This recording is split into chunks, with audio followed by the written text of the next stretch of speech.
Sorry. Okay बच्चों, तो अब हम लोग बात करते हैं। हमने जो बोला था कि वर्ब से रिलेटेड हम लोग स्पेशल जो रूल है वो हम लोग बात करने वाले हैं। स्पेशल रूल्स के बारे में कुछ फैक्ट मैं बताऊंगा आप लोगों को, तो वो भी आप लोगों को अच्छे से पता करना है और आपको अच्छा सा नॉलेज लेना है इससे रिलेटेड। तो मैं पहला जो रूल आपके सामने प्रेजेंट कर रहा हूँ वो है मॉडल रिलेटेड, यानी कि मॉडल ऑक्सिलरी वर्ब से रिलेटेड। ये क्या है? तो यहाँ देखो, मॉडल ऑक्सिलरी वर्ब जो होते हैं ना, जो मैंने कैन, कुड, सेल, शुड, है ना, might, shall, can, will, must, ought to, ये आउट टू है ना, आउट टू बोलने में मेरा प्रोनाउंसिएशन थोड़ा आपको प्रॉब्लम दे सकता है बच्चों, थोड़ा सा, क्योंकि आप लोग अलग सुनते आए हो, मैं कुछ अलग बोल रहा हूँ तो वो ही प्रॉब्लम होगा, लेकिन यहाँ लिखने में कोई प्रॉब्लम नहीं होगा। तो थोड़ा सा कोऑपरेट करना आप लोग। ज़्यादा अगर प्रॉब्लम हो तो मुझे आप लोग कमेंट बॉक्स में बता सकते हो, आप मुझे डायरेक्टली मैसेज कर सकते हो, ऐसी कोई प्रॉब्लम नहीं होगी। तो पहला जो मॉडल रिलेटेड हमारा जो रूल है वो ये है कि मॉडल ऑक्सिलरी वर्ब का यूज़ जो है वो मेन वर्ब के रूप में नहीं होता है। क्या हुआ? मेन वर्ब में नहीं होता है यूज़। मेन वर्ब, अब हमने मेन वर्ब के बारे में देखा था, ट्रांजिटिव एंड इनट्रांजिटिव, याद आया ना मेन वर्ब। तो मेन वर्ब के रूप में यूज़ हम लोग ऑक्सिलरी वर्ब का नहीं करते हैं, ये ध्यान रखना हमेशा और हमेशा। यहाँ एग्जांपल्स मैं बता देता हूँ, जैसे कि आप बोल सकते हो ये, यू कैन हेल्प मी, ये आपका राइट है, इसमें कोई प्रॉब्लम नहीं है।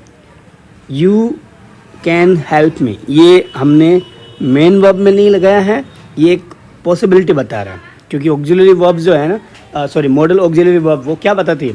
फीलिंग हमारी एक्सप्रेशन करेगी, हमने ये बात किया था, है ना। तो आप लोगों को ये पता होना चाहिए बच्चों। तो पॉसिबिलिटी वगैरह बताती है, इंट्रोगेटिव सेंटेंस वगैरह ये सब बना देती है, लेकिन वो कभी मेन वर्ब नहीं होती। तो पहला रूल ये ध्यान रखना कि ऑक्सिलरी मॉडल ऑक्सिलरी वर्ब कभी भी मेन वर्ब के रूप में नहीं आती है। दूसरा जो मैं रूल अगर मैं बात करूँ ना बच्चों, तो यहाँ देखो, एग्जांपल्स में बता देता हूँ इसका एक और। इट मे रेन टुडे, यहाँ पे मैं ये लिख रहा हूँ, तो इसका मतलब क्या हुआ कि आज बारिश होने की संभावना है, पॉसिबिलिटी है। और यहाँ जो फर्स्ट लिखा है यू कैन हेल्प मी, तो अगर आप कर सकते हो तो कर सकते हो बच्चों, जो मैं बता रहा हूँ उसमें थोड़ी हेल्प कर दो, है ना। यू कैन हेल्प मी कर ही रहे हो बच्चों आप, वैसे भी मैं आप लोगों को भी हेल्प कर रहा हूँ, है ना, आपके लर्निंग में, तो इसमें कोई बात नहीं है। ये हमारा रूल है, ठीक है। खाली इतना ध्यान रखना, auxiliary verb model auxiliary verb main verb के रूप में नहीं आती। सेकंड जो रूल है बच्चों, स्पेशल है वो ये ध्यान रखना कि बी वर्ब, अब बी वर्ब जो है ना वो मैंने आपको बोला था, इज, एम, आर, वाज, वर, ये कुछ ऑक्सिलरी वर्ब होती है, ठीक है ना। इनका जो यूज़ है ना, ये ऑक्सिलरी यानी कि बी वर्ब का, इनका यूज़ कंटिन्यूस टेंस में होता है। कंटिन्यूस, ये मैंने वर्ड एक उल्टा ही लिखा, कंटिन्यूस टेंस में होता है। अब कंटिन्यूस किसी का भी हो सकता है, वो हमने टेंस वाले चैप्टर में देखा था, है ना। तो जैसे कि प्रेजेंट को भी मैं कंटिन्यूस में बोल सकता हूँ, present continuous tense, present perfect continuous tense, ये भी बोल सकता हूँ। उसी तरह से पास्ट को भी मैं बोल सकता हूँ, past continuous tense and past perfect continuous tense, तो ये भी हो गया।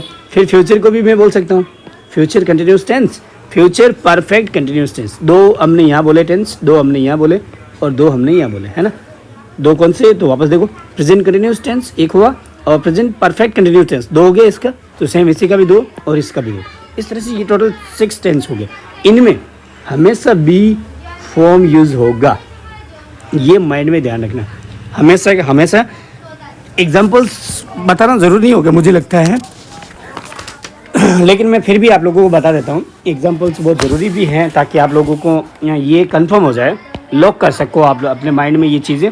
जैसे कि यहाँ पे मैंने लिखा ही, और यहाँ पे है हमारा ये इज एम आर, यानी कि जो भी हमारा बी फॉर्म है, ठीक है, बी वर्ब है।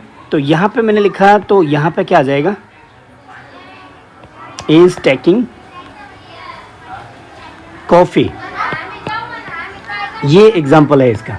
तो यहाँ पे भी ध्यान रखना, ये हमने क्या किया, V4, ये मैंने लिखा नहीं क्या यहाँ पे बच्चों, मैंने लिखा नहीं होगा, ये तो हो नहीं सकता, हाँ दिख तो नहीं रहा है, लेकिन बोला ज़रूर होगा। वापस मैं बोल देता हूँ, बी वर्ब जो भी होगी हमारी, इज़, एम, आर, वाज, वर, इन सब में, जैसे विल बी, शैल बी, ये भी होगा। जो भी हमारे कंटिन्यूस टेंस है, ये इतना ज़रूर ध्यान रखना, जो भी हमारे कंटिन्यूस टेंस है, टोटल कितने हैं, 6। यहाँ पे मैंने बोला था आपको, कंटिन्यूस रिलेटेड जो भी टेंस है वह हमेशा V4 यूज़ होगा, हमेशा V4। यहाँ आप देख सकते हो V4। एक एग्जाम्पल्स मैंने नहीं आपको ये बताया यार, V4 यूज़ होगा, उसके लिए एक और दे देता हूँ, चलो आपको और क्लियर हो जाएगा। जैसे आई, और यहाँ पे मैंने लिखा वाज, अब यहाँ पे V4 में डालूंगा प्ले का, आई वाज प्लेइंग, ये V4 हो गया। क्रिकेट, कोई भी एक एग्जाम्पल आप भी बना सकते हो। तो हमेशा ध्यान रखना कि यहाँ पे अगर हमने बी फॉर्म लगाया तो प्लस में V4 यूज़ होगा। ये रूल नंबर 2 ध्यान रखना बच्चों, ठीक है। गलती से मिस्टेक मत करना, मैंने अगर नहीं बताया आप लोगों को तो वापस सुन लेना कि बी वर्ब के साथ हमेशा V4 यूज़ होगा। नंबर 3 जो रूल है वो देखो, यहाँ पे 3 जो स्पेशल रूल है वो ये है कि डू, डज या फिर डिड, इनका यूज़ डू, डज और डिड का यूज़ सिंपल प्रेजेंट टेंस और सिंपल पास्ट टेंस में नेगेटिव सेंटेंस बनाने में होता है। किस में होता है इनका यूज़ होता है हमारा simple present tense and simple past tense में नेगेटिव सेंटेंस, इस बार मैं लिख ही देता हूँ अच्छे से तो आपको अच्छे से पता चलेगा, और इंटरोगेटिव सेंटेंस ये भी मैं यहाँ पे लिख देता हूँ।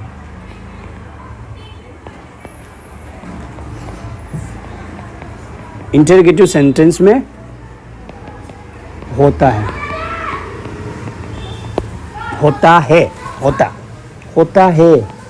ओके लो, होता है, ठीक है ना। तो बच्चों अब ध्यान रखना, 3 जो रूल है ना, मैं वापस रिपीट कर रहा हूँ, डू, डज और डिड, इनका जो यूज़ है वो सिंपल प्रेजेंट टेंस में और सिंपल पास्ट टेंस में, कहाँ पे, नेगेटिव सेंटेंस या फिर इंटरोगेटिव सेंटेंस में होता है। यानी कि फिर हम लोग पॉजिटिव सेंटेंस में नहीं कर पाएंगे।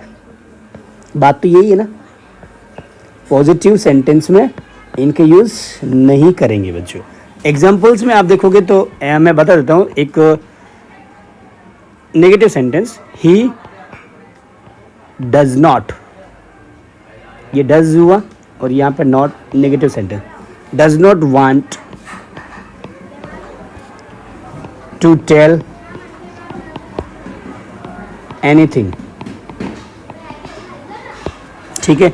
दूसरा सेंटेंस मैं बना देता हूँ, I do not like this rule, नहीं मुझे अच्छा लगता है लेकिन मैं एक सेंटेंस बना रहा हूँ। आई डू नॉट या फिर डोंट भी आप शॉर्टकट में लिख सकते हो, ऐसा वो अलग ही है, अलग नहीं होगा, बस थोड़ा सेम ही है। I don't like this rule, I do not like this rule. मैं आपको यही बता रहा हूँ कि यहाँ पे जो डू और डज लगा है ना, ये हमने किस में किया था, नेगेटिव सेंटेंस में। इंटरोगेटिव में भी हम लोग करेंगे, जैसे do you like it, did का आप बोलोगे दिया नहीं सर, तो यहाँ पे बोल सकता हूँ मैं, डिड आई लाइक इट, है ना। अब आप लोगों को ध्यान रखेगा, आपको पता होगा कि डिड जब भी आता है ना तो वहाँ पे भी V1 ही हुआ जाता है। V1 ये सिंपल पास्ट टेंस में मैंने आपको बोला था कि V2 आता है ना। उसमें कौन सी वर्ब होती है, सिंपल पास्ट टेंस में V2, लेकिन जब भी डिड आता है ना तो वहाँ पे वो वर्ब भी V1 में कन्वर्ट हो जाती है। तो ये भी ध्यान रखना, स्पेशल रूल है। ये रूल के बारे में मैंने उस वीडियो में भी बात किया था बच्चों, आपको टेंशन लेने की ज़रूरत नहीं है। अगर आपने नहीं देखा वो वीडियो तो ज़रूर देख लेना, ठीक है ना। नंबर 4 रूल के बारे में अगर मैं बात करूँ तो बच्चों स्पेशल रूल है डू का यूज़। ये डू का ही मैं बता देता हूँ। डू का जो यूज़ है इम्पेरेटिव सेंटेंस, इम्पेरेटिव सेंटेंस कौन से होंगे? तो टाइप्स ऑफ सेंटेंसेस में आप लोग देख सकते हो, इंटरोगेटिव सेंटेंस क्या है, नेगेटिव सेंटेंस क्या है, एफर्मेटिव सेंटेंस क्या है, इन सब के बारे में मैंने अच्छा सा एक्सप्लेनेशन वहाँ पे दिया है। तो डू का यूज़ जो है ना इम्पेरेटिव सेंटेंस को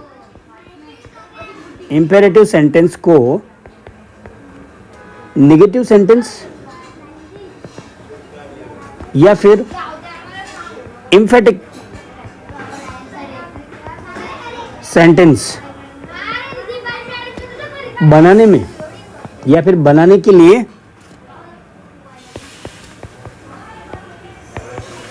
किया जाता है। डू का जो यूज है ना वो कहाँ पर किया जाता है? पूरा लिखना पड़ेगा बच्चों। चलो, किया जाता है। हाँ, कोई बच्चे नए हैं तो वो भी देख सके ना उसको, इसलिए अच्छा रहेगा। तो डू का यूज इम्पेरेटिव सेंटेंस को नेगेटिव सेंटेंस बनाने में या फिर इम्पेरेटिव सेंटेंस को एम्फेटिक बनाने में। एम्फेटिक सेंटेंस, ये सारे टाइप्स ऑफ सेंटेंस में आप देख लोगे। तो ऐसे बनाने के लिए भी हमको डू का यूज़ कर सकते हैं। जैसे कि डू मैंने यहाँ लिखा, फिर इसको मैंने यहाँ कर दिया, नॉट लगा दिया, ठीक है। नेगेटिव बनाना ना, तो नेगेटिव में बना देता हूँ। डू नॉट गो देयर, वहाँ मत जाओ। ये क्या हो गया? इम्पेरेटिव सेंटेंस है ना। और इसको हमने नेगेटिव सेंटेंस में कन्वर्ट कर दिया। अब ये हो गया। और दूसरा एक यहाँ पे देखोगे imperative sentence, do sing it again, फिर डू विजिट अस अगेन। ये इम्पेरेटिव सेंटेंसेस हैं, उनमें काम आता है। तो यहाँ पे देखोगे तो डू का यूज हो गया। डू राइट इट, ये भी होगा बच्चों, ये भी हमारा क्या है? इम्पेरेटिव सेंटेंस, ठीक है ना। तो इम्पेरेटिव सेंटेंस को नेगेटिव में, नेगेटिव को फिर उसके बाद में एम्फेटिक सेंटेंस बनाने में डू का यूज़ होता है। ये नंबर हमारा 4th है। 5th नंबर जो रूल है वो आप यहाँ देखोगे। 5th नंबर यहाँ देखो, मैं 5th के बारे में बता देता हूँ कि एक तो हमारी जो बी वर्ब है, बी वर्ब में आपको मैं बार बार क्या बताऊँ कि ये जो चीज़ें हैं ना वो हमको ध्यान रखना चाहिए था, आप लोग याद नहीं करते हो। इज एम आर होती है, और भी मैंने क्या बोला था? वाज, वर, प्लस में हमारी जो है हैव, और यहाँ पे हैज़ और हैड, ये अलग हो गई, ठीक है। It is C. इनके बाद ये जो वर्ब है, इनके बाद में ये हेल्पिंग वर्ब है सारी, है ना। इनके बाद में इन्फिनिटिव, इन्फिनिटिव का यूज होगा। अब इन्फिनिटिव क्या है? तो वो हम हमारे जो ये वर्ब जो वाला चैप्टर है उसमें आपको पता चलेगा कि वर्ब के और भी कुछ पार्ट्स होते हैं, डिविजन्स होते हैं, उनके सेक्शंस होते हैं। तो infinitive, gerund, finite verb, non finite verb, इस वाले चैप्टर में हमने ये बात किया था। तो ये रूल उसी के लिए कि जब भी हमारे बी वर्ब है या फिर हम लोग बहुत बात करते हैं is, am are, was verb या फिर हैव, हैज़, हैड, ये जो चीज़ है ना उनके साथ में इन्फिनेटिव का यूज़ होगा। हमेशा याद रखना, आप कर सकते हो। होगा मतलब हमेशा नहीं होगा, आप कर सकते हो, मतलब इनके साथ में इन्फिनेटिव ही लगेगा, आप जेरून नहीं लगाओगे, है ना। तो ये मैं बोल रहा हूँ। जेरून जो है ना वो आपके क्या है, तो उसके बारे में हमारा वीडियो देख सकते हो आप, जो वर्ब से रिलेटेड ही है, finite and non finite verb, ठीक है। तो यहाँ देखो एग्जांपल्स मैं क्लियर कर देता हूँ। जैसे आई एम टू सी, यहाँ पे आई एम लिखा है, ये रहा हमारा am. I am to see her tomorrow, ये हमारा सेंटेंस क्या बोल रहा है? देखो, I am to see her tomorrow, ये सेंटेंस राइट है, ठीक है ना। मुझे कल उसे मिलना है या फिर मुझे उसको कल देखना है, तो I am to see her tomorrow, ये भी हम लोग जेरून लगा के, ये है ना सॉरी इन्फिनेटिव लगा के, ये इन्फिनेटिव है यहाँ पे, टू इन्फिनेटिव, ठीक है ना। उसी तरह से हम लोग एक और सेंटेंस आपके लिए बना देता हूँ। आई हैव टू मूव,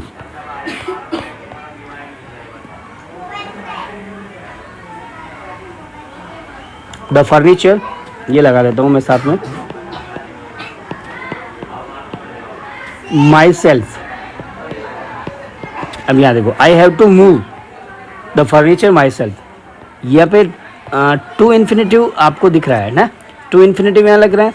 तो यहाँ पे हमने क्या बोला था कि ये जो सारे ना हमारे हैज़ और हैव, यहाँ पे मैंने एग्जांपल दिया इसका और इसका दिया, तो इसके बाद में टू इन्फिनेटिव यूज होगा, ये ध्यान रखना। आप ऐसा नहीं बोलोगे जैसे कि I have move the furniture, तो वो रॉन्ग हो जाएगा। यहाँ पे बीच में हमको लगाना पड़ेगा इतना सा, एक छोटा सा 2 लेटर्स जो है हमारा टू इन्फिनेटिव के, वो तो ये हमारा ग्रामेटिकल एरर नहीं होने देगा, वरना ये प्रॉब्लम आपको हो सकती है, तो ये ध्यान रखना। बैटरी डाउन है बच्चों, कोई बात नहीं। नंबर 6 जो है हमारा लास्ट जो स्पेशल और बेसिक रूल है ऑक्सिलरी वर्ब से रिलेटेड और मेन वर्ब से रिलेटेड, वो हम लोग बात कर रहे हैं। तो यहाँ देखो, हैव प्लस इन्फिनेटिव, जो अभी हम लोग बात कर रहे थे इन्फिनेटिव के बारे में, हैव प्लस इन्फिनेटिव कब होता है? हैव और प्लस में अगर हम लोग टू वर्ड ऐड करते हैं, टू इन्फिनेटिव, तो टू इन्फिनेटिव कब हम यूज़ करते हैं? जब हम लोगों को फोर्स्ड एक्शंस को बताने होंगे। फोर्स एक्शन क्या, कौन से, कि मतलब ये करना ही पड़ेगा भाई, उसके अलावा हमारे पास में अदर ऑप्शन नहीं है, अदर ऑप्शन नहीं होगा। जब अदर ऑप्शन नहीं होगा कैसे, तो यहाँ हम बात करते हैं जैसे कि I have to work hard. ये जो सेंटेंस देखोगे ना, तो ये जो वर्ड है ना, अब आपको लग रहा है फोर्स्ड एक्शन है एक तरह से, मतलब दूसरा ऑप्शन आपको नहीं दे रहा है। You have to work hard, I have to work hard, मतलब करना ही पड़ेगा वर्क हार्ड, तभी हमको सक्सेस या कुछ मिल सकता है। तो ये हमारे लिए एक फोर्स हो गया है ना। फोर्स एक्शन के लिए भी हम लोग यूज़ करेंगे हैव प्लस टू इन्फिनेटिव का। जैसे एक दूसरा बना देता हूँ मैं, इसके साथ में आप बोल सकते हैं हैड भी आएगा, ठीक है ना। वो हमारे पास्ट के लिए हो सकता है, जैसे she had to leave her job. यहाँ पे इसका मीनिंग क्या हो गया कि उसे अपना जॉब छोड़ना ही पड़ा, ठीक है ना। तो यहाँ पे आपको ध्यान रखना, ये एक तरह से उसके लिए क्या हो गया, फोर्सफुली उसको उसके ऊपर प्रेशर हुआ होगा, है ना। तो फोर्स एक्शन के लिए भी हम लोग हैव और हैड या प्लस टू इन्फिनेटिव लगाते हैं। तो बच्चों, ये हमारे कुछ 6 स्पेशल रूल्स थे, उनके बारे में हमने बात किया था, स्पेशल रूल्स फॉर वर्ब। अब हम लोग बहुत सारे मॉडल्स के बारे में हम लोग हमारे नेक्स्ट वीडियो में बात करेंगे। बहुत सारे मॉडल्स जो है ना ऑक्सिलरी वर्ब जिसे हम बोलते हैं, उनके बारे में हम लोग हमारे नेक्स्ट वीडियो में बात करेंगे। कैसे कैन का यूज़ करना है, खुद का यूज़ कहाँ होगा, सेल का यूज़ कहाँ होगा, फिर शुड का यूज़ कहाँ होगा, वुड का यूज़ कहाँ होगा। ये बहुत सारे ऐसे मॉडल्स होंगे, उनके बारे में हमारा नेक्स्ट वीडियो इसी से रिलेटेड होगा, तो हम लोग डिटेल में बात करेंगे। बच्चों, तब तक के लिए आप लोगों का बहुत बहुत धन्यवाद, क्योंकि thank you for watching, thank you for watching the videos and always जो इम्पोर्टेंट बात है बच्चों, keep learning. Bye bye, take care.